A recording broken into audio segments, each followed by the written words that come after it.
C'est parti, bonjour et bienvenue pour cette nouvelle émission de décodage symbolique avec Hélène Mirand. Bonjour Hélène. Bonjour Cécile et bonjour tout le monde. Bonjour à tous. Ouais. Et alors, je rappelle que Hélène, tu es conteuse médiumnique, tu canalises les EHE veilleurs et tu as écrit un livre, Contes médiumniques de nos guides spirituels aux éditions Jouvence pour tous ceux qui veulent découvrir ton travail passionnant et les contes que tu as pu canaliser et ce que tu en as compris. Merci de cette. Avec plaisir. Alors, Hélène, aujourd'hui, tu es là plus particulièrement pour nous parler des églises romanes.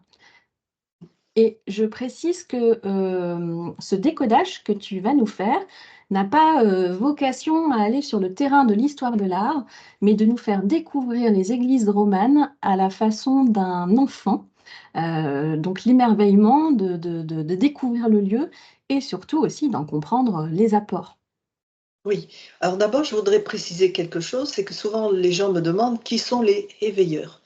Et alors on s'imagine des grands guides barbus, imbus de beaucoup de connaissances, etc. Mais non, moi quand je vois les éveilleurs, je vois toujours des chérubins. Les chérubins, c'est quoi exactement? Eh bien ce sont des enfants et grâce à leur pureté et innocence, ce sont ceux qui sont le plus près du trône de Dieu. Donc les éveilleurs, ce sont des chérubins, puisque c'était eux aussi qui gardaient l'arche d'alliance.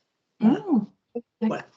d'accord. Alors c'est pour ça que tu as choisi symboliquement le personnage de Théo, un enfant, pour nous faire découvrir ces églises romanes.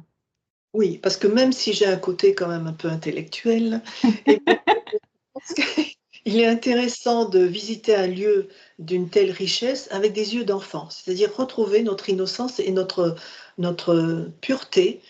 Et c'est avec ces yeux-là qu'on va pouvoir comprendre le sens de ce qui nous a été légué par des traditions primordiales. Parce que si on rentre dans une église romane avec une vision trop intellectuelle, eh bien on va passer à côté de ce mystère. Hmm. Oui, donc tu as choisi de nous embarquer avec Théo, un enfant du XIIe siècle, pour la découverte d'une église romane du XIIe siècle. Et alors, ben justement, pourquoi vraiment le choix du XIIe siècle, puisque historiquement, on commence à définir les églises romanes, à les situer à partir du Xe siècle. Et puis aussi, est-ce que tu aurais des noms d'églises pour toi très représentatifs de ce dont nous allons parler maintenant aussi, s'il te plaît? Oui, alors je ne vais pas choisir particulièrement une église romane plutôt qu'une autre, parce qu'en France, nous avons la chance d'en avoir une multitude. Certaines ont certaines vibrations, certaines couleurs, donc c'est très difficile de dire allez voir plutôt celle-là que celle-là. Je pense qu'il faut plutôt papillonner, aller d'une église à une autre, essayer d'en comprendre le sens profond. Parce que il faut savoir que j'ai choisi ce siècle-là parce qu'au final, c'est un peu l'apogée de l'Église romane avant l'arrivée comment dire, de l'Église gothique, qui est à la gloire du divin, alors que l'Église romane, c'est pour permettre à l'homme de s'élever. Hmm, d'accord. Oui, c'est pas la même dynamique, donc. Non, Euh, tu parles de couleurs de ces églises. oui, Euh, chaque Église a une dédicace, c'est-à-dire on va la dédier à un saint ou une sainte. Mais c'est pas juste un nom, c'est-à-dire que c'est aussi de la géométrie sacrée, c'est aussi un nombre, c'est aussi une couleur, voilà, hein, une couleur, mais c'est aussi un son. Donc la préparation de l'édification d'une église romane, c'était très long. Déjà, il y avait 15 jours de rituel avec d'accord. de l'évêché, etc., pour amener eh bien, la dédicace d'un lieu. Et le lieu n'était pas choisi au hasard, c'était souvent choisi sur, déjà sur un culte païen. D'accord. Euh, mais ça veut dire que le culte païen, ils ont pris le lieu et ils ont enlevé tout ce qu'il y avait, enfin, ou en tout cas, ils ont pris la place sur le païen, comme on rase un édifice et on en fait un autre, où il y avait des cartes. Enfin, comment ça se passe? Comment ils Alors, savent? c'était pas souvent des édifices, ça pouvait être une fontaine. Voilà, donc ils Ouais. savaient que ce lieu avait une vibration spéciale et utilisé pour faire un temple chrétien. Mais c'était pas obligatoirement un temple, ça pouvait être une fontaine.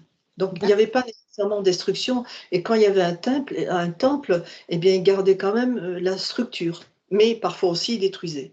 Il y a tous les cas possibles. D'accord. Et tu parlais aussi de géométrie sacrée, est-ce que cette géométrie sacrée, c'est la même pour toutes les églises romanes ou est-ce qu'elle, elle dépend en fait, de la dédicace? Alors, il y a la géométrie sacrée, c'est la géométrie sacrée. Il faut savoir que ça remonte à très loin, puisque ça remonte à l'époque de l'Atlantide, c'est-à-dire les survivants, les suivants d'Horus, venus de l'Ouest, ont transmis leurs connaissances aux Égyptiens qui ont pu ainsi construire leurs bâtiments et leurs temples spirituels. Et ensuite, ce savoir a été transmis au monde grec, au monde latin et aussi au monde celtique. Et Mmh. quand les Celtes ont été poursuivis par l'instauration du christianisme, ils se sont cachés. Ils se sont cachés, ils sont devenus moines. Et c'est ces moines-là qui ont construit les églises romanes. Ah d'accord. C'était eux les architectes? C'est ça. D'accord. Et on d'ailleurs, on parle d'église romane, est-ce qu'il y a des cathédrales, romanes? Alors c'est pas des cathédrales, c'est toujours des églises. Par contre, il y a des cathédrales gothiques, c'est-à-dire pour, une idée plus universaliste, une idée beaucoup plus de célébration de la lumière et du divin. Alors que l'église romane, elle est toujours très trapue parce qu'elle veut montrer notre incarnation. C'est-à-dire notre incarnation, elle est quand même, massive dans ce monde. Enfin, c'est quelque chose quand même de lourd. Mais malgré cette lourdeur, on peut quand même s'élever et c'est le but de l'église romane. Mmh. D'accord, donc c'est ces contreforts qu'on peut voir aussi à l'extérieur, les murs épais, donc tout ça, c'est la symbolique de l'incarnation, est-ce que ça pourrait être l'ancrage aussi? Oui, exactement. C'est-à-dire que si tu veux t'élever, il faut t'ancrer. Voilà. D'accord. Et est-ce que puisqu'on parle de construction, est-ce qu'elles sont aussi construites autour de points telluriques particuliers ou de là, tu disais par rapport à des lieux de culte païens, est-ce que voilà, est-ce qu'il y a une caractéristique, propre? Alors il faut qu'il y ait des sources d'eau, parce que l'eau purifie, nettoie et l'eau va rentrer en contact avec le ciel puisque la pluie, elle tombe du ciel. Donc ça veut bien dire que l'eau vient du ciel. Donc c'est une manière ainsi de faire rejoindre le ciel et la terre à travers les mémoires de l'eau. Mmh. Et tu veux dire que les églises sont construites au-dessus de sources d'eau ou il y a de l'eau autour ou à côté? On sait au-dessus. Et D'acc les points les plus importants, c'est le baptistère, là on baptise, il y a toujours une source et au niveau de l'autel. mmh. Ah, l'autel est au-dessus d'une source d'eau? En Mais principe, mais alors, mais il me semblait avoir, qu'un un bioénergéticien m'avait une fois expliqué que, quand il y avait de l'eau, par exemple, sous une maison et ben, c'était pas bon pour la santé parce que ça drainait l'énergie. oui, Heu, mais parce que ce sont des maisons profanes. Là, on a fait tout un rituel de géométrie sacrée, de dédicace pour élever l'énergie de ce lieu-là. Donc ce lieu est sacré. Nos maisons profanes n'ont rien de sacré. On n'a pas fait une dédicace. mmh. Alors petit aparté, on ferait une dédicace, à notre maison si elle est au-dessus d'une source d'eau. Est-ce que ça peut être un moyen de la faire augmenter en vibration? Je pense. D'accord. Bah, c'est bon à savoir. Merci. Alors, bah, ce que je te propose, c'est qu'on va rentrer dans le vif du sujet. Je pensais à quelque chose aussi au niveau de la construction. Dans les églises, souvent, dans la tradition catholique, on voit des coques sur le clocher et j'avais lu que ça pouvait symboliser le passage de l'ombre à la lumière. Est-ce qu'on en trouve aussi dans les églises romanes? Est-ce que tu confirmes cette symbolique? Oui, alors il y a plusieurs sens à un coq. Le coq, c'est l'éveil. C'est lui qui, au lever du jour, réveille tout le monde. Il y a ce premier sens premier. Il a aussi les pieds dans le fumier, ça veut dire dans la matière, mais il a quand même cette particularité de pouvoir éveiller. Donc ça veut dire que la matière peut éveiller. Mais il y a aussi un autre sens, c'est l'unité masculin-féminin. Parce que sa crête représente les rayons lunaires et ses plumes à son train représentent les rayons solaires. Donc c'est l'unité lune-soleil. Mmh.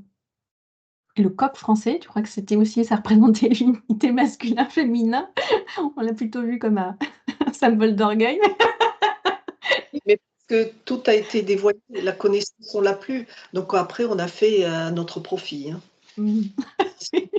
Profit de ces plutôt. OK. Bah, ce que je te propose, c'est qu'on suive Théo, en fait, dans la pour la visite de cette église, si tu veux bien. Mais bien sûr. Alors, voilà, par quoi on commence? Bah, peut-être par la sirène, parce que la D'accord. sirène, d'abord, elle va indiquer où se trouvent les rivières souterraines. C'est-à-dire, si sa queue est tournée vers la droite, on sait que la rivière est vers la droite. Si elle est tournée vers la gauche, cela veut dire qu'on va trouver la rivière sur la gauche de l'édifice. Et parfois, il y a 2 queues à la sirène, ça veut dire que, bah, il y a 2 rivières souterraines. Mais ça montre aussi la descente dans l'inconscient, puisque la sirène, elle descend au fond de l'eau, donc au fond de l'inconscient. Donc on va savoir qu'en rentrant dans une église romane, on va pouvoir descendre au plus profond de soi. Mmh. Ça me fait penser, parfois, il y a les cours d'eau, ils sont détournés ou taris avec la sécheresse. Est-ce que, du coup, ça a un impact sur l'énergétique de l'église? Oui, bien sûr, bien sûr. Et puis il y a aussi la perte de foi. Qui visite une église romane en conscience? On visite une église romane ou tout autre lieu, sacré comme un touriste. On fait des selfies, on se balade, on va à droite, à gauche, donc la conscience n'y est plus et c'est bien dommage parce que c'est une manière singulière et très efficace de se nettoyer et nettoyer ses mémoires. Mmh. Tu parles de se visiter l'église en se baladant de droite à gauche, ouais, comme on peut le faire. Il suffit qu'il y ait un groupe de personnes à un endroit, pof, on switch à un autre. Est-ce que, ça, d'après toi, ça a un impact, du coup, sur ce pouvoir énergétique de l'église? Alors non, le pouvoir de énergétique, lui, il va rester constant. Par contre, toi, petit touriste avec, ton appareil, photo, bah, tu auras rien. Voilà. Mmh. C'est comme un cadeau qu'on t'offre et que tu ne le prends pas. Mmh. D'accord, ouais, donc pour en bénéficier, c'est en conscience et en suivant un ordre bien établi, donc que tu vas nous nous nous accompagner sur ce chemin-là, aujourd'hui. Donc la sirène, donc pour commencer, elle se situe où cette sirène? Elle est à l'entrée? Alors elle est souvent à l'entrée, c'est-à-dire au moment où tu franchis le seuil, il y a la pierre de décharge, tu dois poser la main sur le premier pilier pour te nettoyer et souvent là, mais pas toujours, hein, il y a une sirène qui t'indique, ben voilà, tu vas rentrer dans le plus profond de ton inconscient. Mmh. La pierre de décharge, elle est à l'extérieur ou vraiment à l'intérieur de l'église? Elle est sur le seuil, c'est le seuil, Ah oui, c'est le gros pilier de l'entrée. oui. D'accord. Donc après, on a la sirène pardon, tu l'as peut-être dit, ça m'a échappé. Est-ce qu'elle est sur la droite ou sur la gauche ou ça a pas d'importance? Et à gauche, mais pas toujours. Ça dépend vraiment de, ben, du constructeur, de l'architecte. Des fois, dans certaines églises, il n'y en a pas du tout. Ça dépend vraiment. Ça dépend vraiment de celui qui a décidé d'en faire une œuvre d'art. Mmh. Heu et alors quand il y en a pas, comment est-ce qu'on sait, par où on doit aller, pour rentrer sur le chemin? On rentre toujours par la gauche et on D'accord. tourne dans les aiguilles d'une montre. Et ensuite, quand on a fini notre parcours, on remonte la travée centrale pour aller jusqu'à l'autel. Et après, D'accord, et en principe, s'il y a 2 portes, on sort par la porte, surtout, par la porte de sortie, pas par celle par laquelle on est rentré. En d'accord, principe, c'est les petites portes mais latérales, donc les portes de sortie, hein, c'est ça? c'est ça. D'accord. Non, malheureusement, elles sont fermées souvent. Mmh, mmh, ouais. Alors, donc du coup, on a vu cette sirène. Ensuite, où est-ce qu'on va? Quelle est la prochaine étape? On découvre le monde animal. C'est-à-dire, au final, le monde animal, beh, c'est quoi? C'est nous, c'est notre j'ai envie de dire prosaïquement, c'est notre viande. C'est-à-dire nos passions, nos défauts, tout ce qui nous entrave, nos obsessions, nos addictions. Donc c'est le 1er parcours, c'est on voit qui on est et on Mmh. voit souvent dans les chapiteaux, parce que les chapiteaux sont très intéressants à regarder, on voit des hommes dévorés par des monstres. Mais ces monstres, c'est quoi? Beh, ce sont nos passions. D'accord, oui, c'est pas le ciel de l'enfer, qui s'abat sur nous. Enfin, en Non, tout parce que cas, en l'enfer, il est en nous. Donc en rentrant dans une église romane, on rentre en nous. Et qu'est-ce qu'on voit? On voit nos passions, nos addictions, on voit des monstres, des serpents qui nous dévorent, et puis nous, on est soumis, on est devenus des soumis à nos passions. mmh. Hem, qu'est-ce que ça entraîne d'être soumis à ses passions? Il y a quelque chose de spécifique? Oui, et ben, On est en quelque sorte prisonnier de la matière. C'est pour ça qu'on dit que Marie-Madeleine, par exemple, elle libère les prisonniers. Ben, elle libère les prisonniers de quoi? Ben, de la matière. Donc on est prisonnier de la matière et on n'arrive pas à s'élever. Or, le but de notre incarnation, c'est s'élever. Mm. C'est retrouver notre origine. C'est pour cela qu'on va parcourir eh bien, cette église romane avec un enfant, parce que lui, il va comprendre tout de suite. Il faut savoir qu'à cette époque-là, il y avait très peu de gens qui savaient lire et écrire. Donc, les chapiteaux dans les églises romanes, ou même plus tard dans les églises gothiques, eh bien, c'était comme des bandes dessinées. Mm. Et donc, les gens regardaient et comprenaient tout de suite ce qu'on voulait leur dire, parce qu'ils ne savaient pas lire. Donc, ils savaient par contre interpréter les symboles. Mm. Mm. Oui, donc il comprenait que le fait d'être dévoré par sa passion, visiblement à la tête du bonhomme, c'était pas très super sympa. Oh non, Il valait mieux vite en sortir. ça faisait très mal. Et puis, ça veut dire aussi qu'on restait dans le bas. Dans le bas, on n'arrivait pas à s'élever. Mm. S'élever, c'est aussi en lien avec l'intuition ou Oui, c'est... ouais. Et on le verra dans la deuxième partie, c'est ce qu'on va retrouver. Mm. Voilà. Oui, c'est qu'on n'accède plus à son intuition, c'est ça? Exactement, parce que pour les anciens, le pire des péchés, c'est l'agitation. C'est pas les 7 péchés capitaux, c'est l'agitation. Or, quand on rentre dans une église romane, qu'est-ce qu'on retrouve? Eh bien, on a une sensation de paix, de bien-être. Donc, on s'agite plus, donc on va pouvoir voir. Mm. Pour être sûr de bien comprendre, qu'est-ce qu'ils entendent, exactement les anciens par agitation? C'est, je sais pas moi, c'est, un grand sportif, ou quelqu'un qui fait de la course à pied? C'est quelqu'un qui s'agite ou pas? Pour, parler, pour prendre une image, un peu basique, mais, Oui, parce que la course à pied à l'époque, c'est qu'on était poursuivis par des brigands, hein. Non, rien à voir. Je pense que l'agitation, c'est ben, déjà être soumis à ses passions, à ses désirs, à ses volontés nuisibles. C'est plus ça. C'est mets ton esprit au repos. C'est ce qu'on nous l'agitation enseigne depuis toujours et ce qu'on nous enseigne aussi aujourd'hui. Sois calme à l'intérieur. l'agitation mentale, c'est pas un appel à la fainéantise, hein, pour, Non, non, parce que c'est quand même un travail sur soi que de s'élever, hein. mmh. Alors, du coup, là, on a vu les images, en lien avec dévoré par la passion, par ses passions. Passion, joli lapsus. Ensuite, où est-ce qu'on va du coup? Quelle est la suite du chemin? Alors, il faut faire le chemin calmement et observer. Et à un moment donné, qu'est-ce qu'on voit? On voit des chapiteaux avec du végétal, comme une forme, comment dire, de geyser. Eh bien là, on s'arrête et on profite de l'instant présent. Pourquoi? Parce que ces chapiteaux bien spéciaux, on les appelle les éclateurs d'énergie. C'est-à-dire qu'ils vont faire éclater l'énergie du lieu et le faire retomber sur la personne qui visite l'église romane. Et ça va la nettoyer. Mmh. Donc ça ne peut lui faire que du bien. C'est comme si on passe sous une cascade ou un geyser et que l'eau nous purifie. Et bien là, c'est exactement le même processus, un processus bien de purification. Mmh. Alors ça veut dire que ces chapiteaux là, ces fioritures qu'on pouvait penser être esthétiques, c'est pas du tout, ça a un impact, énergétique donc?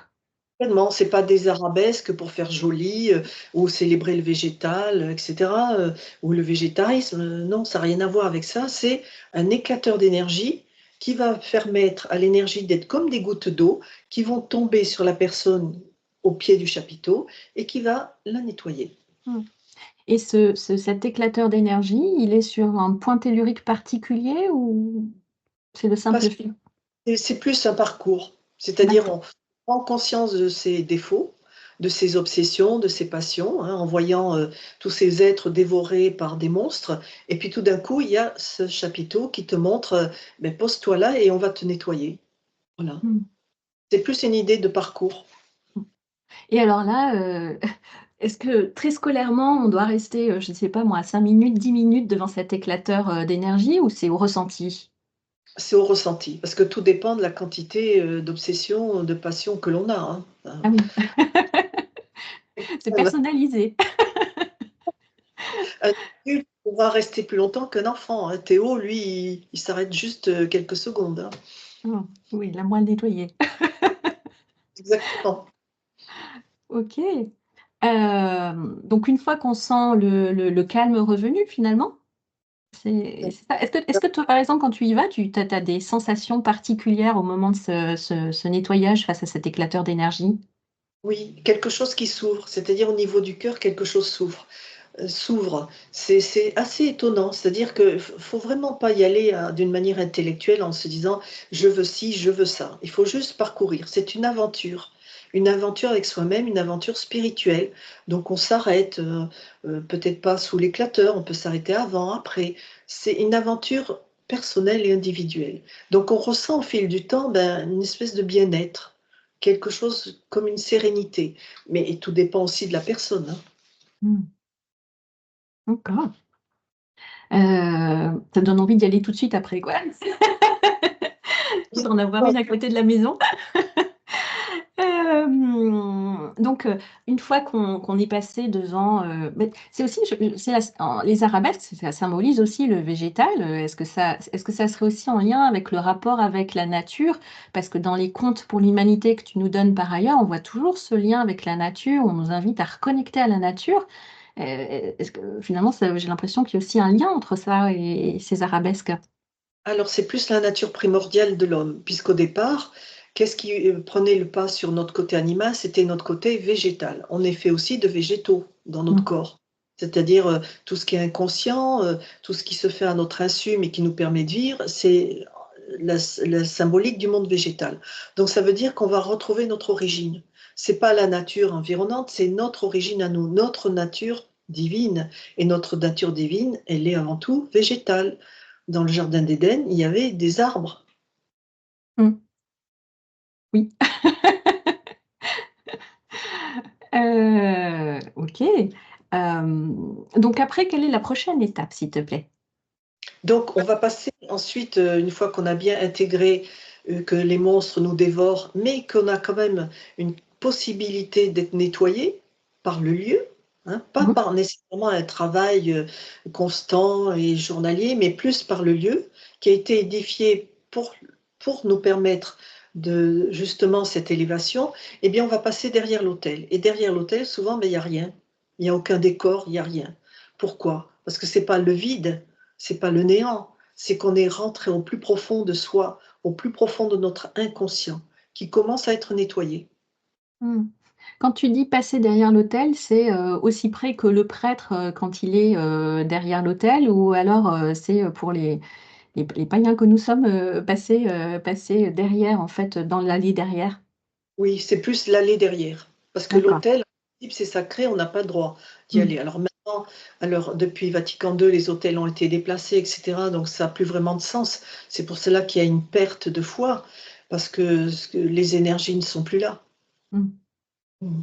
Ils sont plus là. Donc on passe dans l'allée derrière l'autel, et là, on rentre au plus profond de notre être, et on voit que, ben, la lumière commence à poindre. C'est-à-dire qu'on va rentrer dans l'autre partie de l'édifice où on va obtenir la victoire. Oui, puis il y avait aussi cette étape-là de la photo, du retournement. Oui. Heu heu, alors symboliquement, le retournement, on entend quoi par là? C'est quoi? C'est ces vertus qui prennent le pas sur nos démons? Ou il y a encore autre chose? Alors, il faut pas voir ça d'un ordre moral, les vertus, je suis gentil, je suis pur, et cetera, c'est pas le but, hein. Mmh. Le but, c'est j'inverse mes énergies. Ah. C'est-à-dire, au lieu d'être soumis à mes passions, je m'en suis libérée. Donc j'ai inversé mes énergies qui sont devenues positives. Non pas que le négatif soit mauvais, mais il faut pas qu'il prenne le pas. Mmh. D'accord. Et après, on a ce visuel d'un centaure, on dirait avec une arbalète?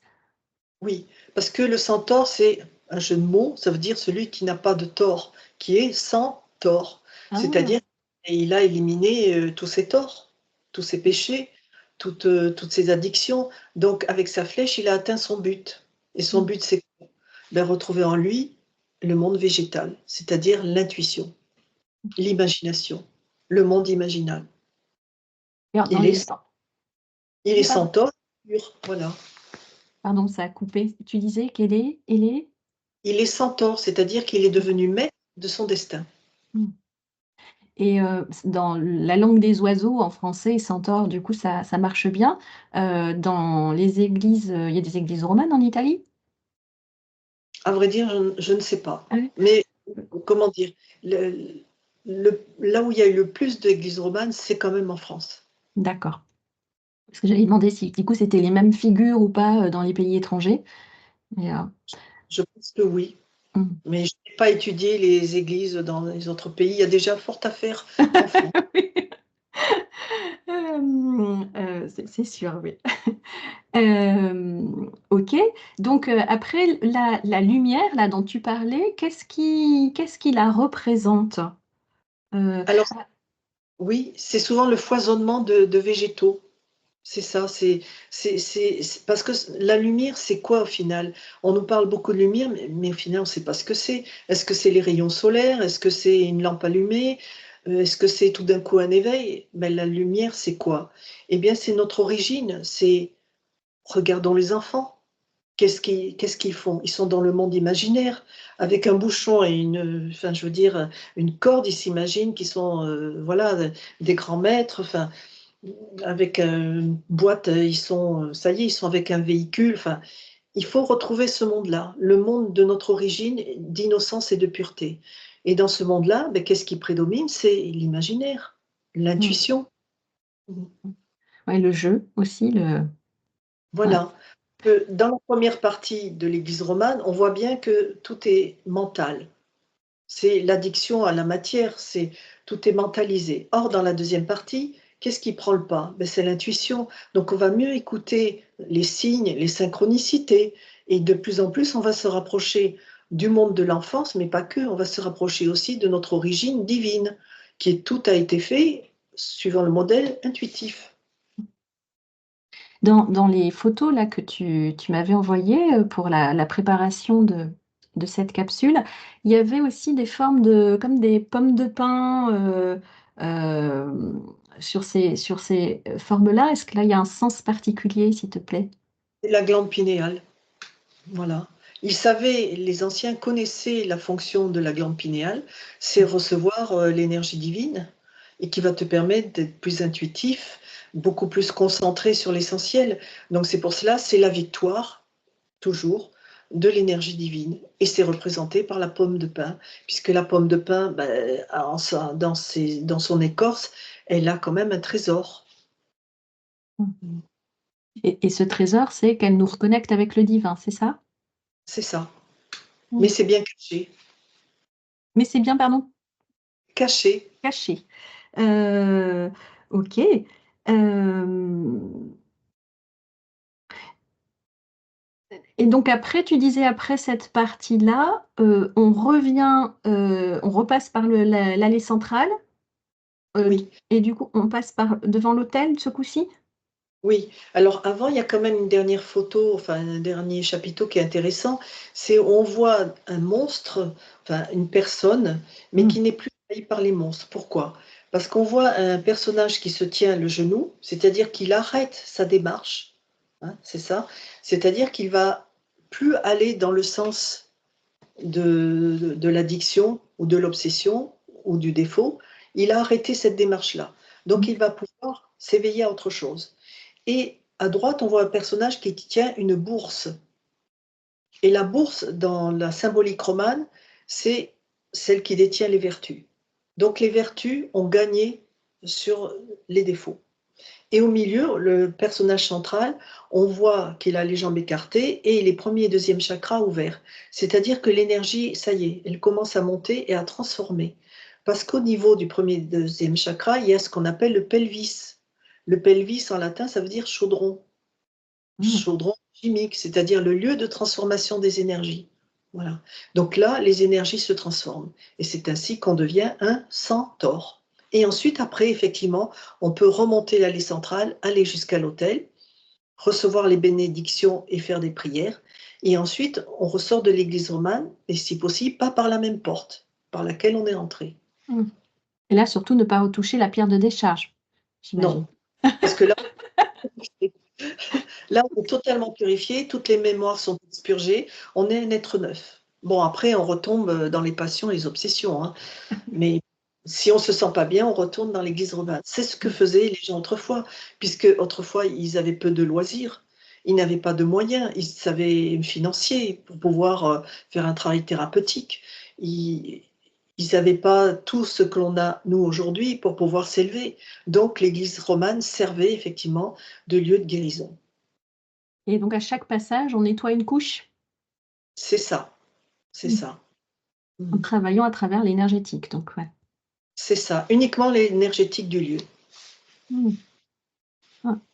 Et ce que tu disais, c'était les moines qui sont finalement enfin, ces moines des églises romanes, bon, je le dis avec mes mots, sont finalement les dépositaires du savoir atlante. Donc, c'est vraiment toute la connaissance énergétique des Atlantes qu'on retrouve dans ce circuit-là. Complètement, c'est ça. Et qu'on Mmh. retrouve pas uniquement dans des lieux, mais aussi dans des traditions primordiales qui ont été transmises de génération en génération, qui sont demeurées cachées pendant très longtemps et qui sont en train toutes de ressortir. Parce que, on le sait bien, c'est un peu urgent. Nous sommes dans la même configuration astrologique que pendant la guerre de 30 ans, qui a eu lieu de 1618 à 1648. Et on se retrouve dans la même configuration astrologique. Donc il est grand temps de se bouger. Parce que 30 ans, c'est quand même très long. Oui, c'est c'est très long, oui. Dans ton cas, ça dure pas mal. Surtout Et, avec, aujourd'hui, à oui, notre époque. et c'était essentiellement des guerres de religion entre protestants et catholiques. Donc ce qui nous attend, c'est peut-être la même chose. Mmh. Donc bougeons.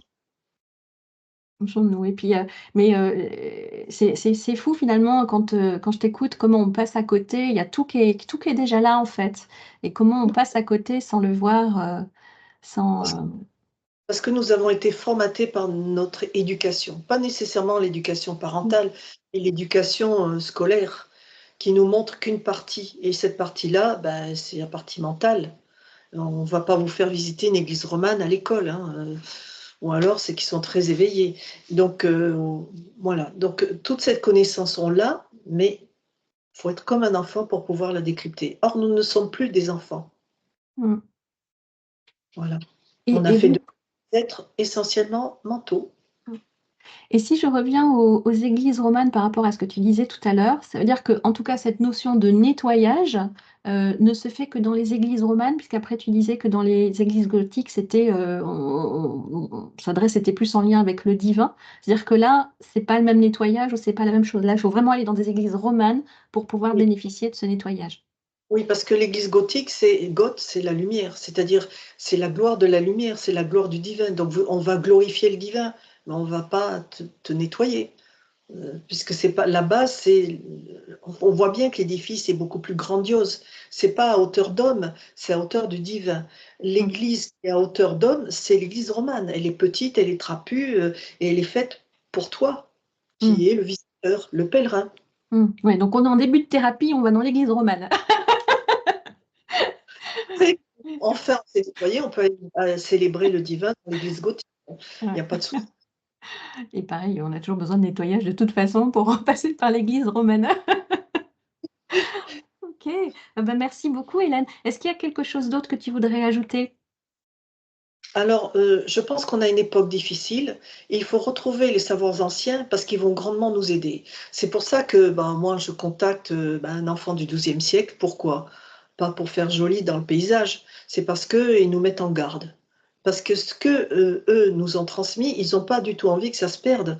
Pourquoi? Parce que ça va nous permettre de sortir de ce marasme. Et si tu veux bien, Cécile, dans une prochaine, Mmh. conférence, je pourrais, avec toi, décrypter un conte que j'ai donné à un homme politique. Ah, volontiers. Mmh. Là. Et à cet homme politique, il y a une grande mise en garde qui a été donnée. Ça me fait un frisson. OK. Mais avec plaisir. Le rendez-vous De, est pris. voilà, de savoir pourquoi on en est arrivé là et comment on peut s'en sortir. Mmh. Parce qu'il faut toujours dans la vie rester positif. Mmh. Ouais. Oui, tout est déjà là pour nous aider, pour, retrouver la lumière.